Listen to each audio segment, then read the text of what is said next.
Et si on parlait de la beauté, justement? Voyons, si on nous fait un petit peu de beauté. Hein. Oh, que je suis belle. Hein. Ah, vous êtes là? Bonjour la communauté Jazz Nomade. Bonjour les amis, comment allez-vous? Comment trouvez-vous? Je pense être assez en beauté ce matin, n'est-ce pas? Oh, je m'adore.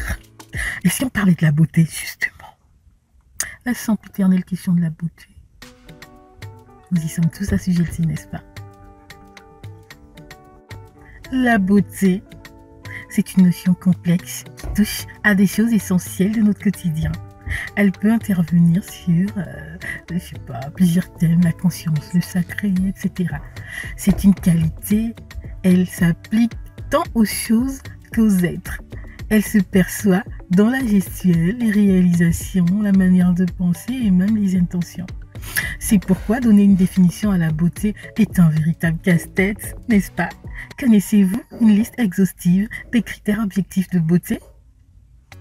Sans doute. Vous voyez, par exemple, pour la mode et les arts, les canons esthétiques évoluent à travers les époques. Que dis-je? À travers les générations. Ce qui est jugé beau par le plus grand nombre sera jugé laid quelques temps plus tard.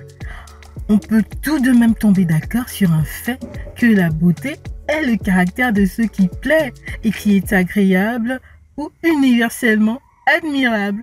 En ce sens, elle est une valeur partagée. Mais la beauté n'est pas toujours esthétique. Elle est parfois invisible, abstraite, intérieure et extérieure.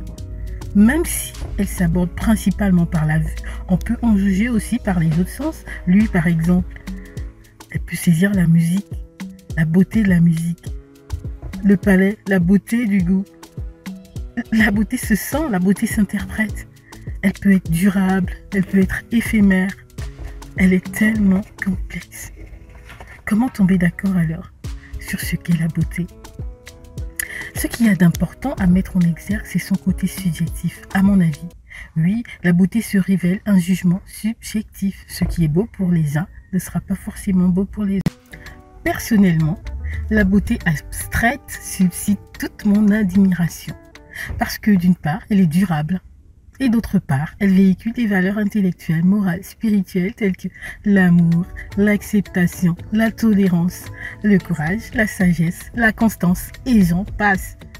Sachant que si la beauté naît d'une perception qui crée en nous des émotions, elle est influencée par des filtres tels que l'héritage génétique qui nous pousse à accepter ou rejeter des idées, par notre éducation culturelle, sociale, religieuse, familiale, enfin, qui nous fait considérer certaines choses comme laides ou mauvaises. Notre vécu aussi, par nos expériences. Ce sont donc toutes ces prédispositions qui nous dictent notre vision du monde. Nos jugements, conscients ou inconscients, nous empêchent de voir la beauté partout où elle se trouve.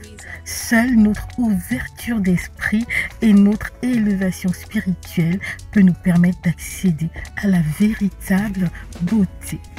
François Tsing, il disait « La beauté n'est pas un simple ornement.